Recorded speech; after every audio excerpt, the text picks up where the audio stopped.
Donostiako gotzainak, Fernando Prado Monsignoreak, gutun bat bidali dio Elizbarrutiko Kristau elkarteari. Frantzisko aita santua laister sendatu dadin, otoitz egitera gonbidatuz.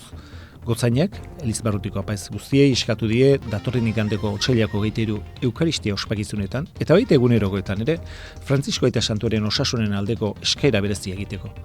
Era berean, bizitza sagaratuari, gonbidatu dio, gaixoaldiak dirauen bitartean, orduen liturgiaren ospakizunaren baitan, otoitz egin dezaten.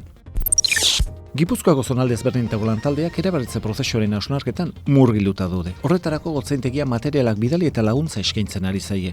Eta eraberritze bide horretan, martxoaren batean larunbata, Donostiako Aldapeta Marian ospatuko den topaketan, elkar ikusiko dugu. Fernando Gotzainak Caritas Gipuzkoak gizartearen eta persona zaurgarrienen zerbitzura jartzen dituen proiektu eta zerbitzuak bisitatzen ari da. Euren errealitateak ulertu eta langile eta hartatutako personei entzuteko.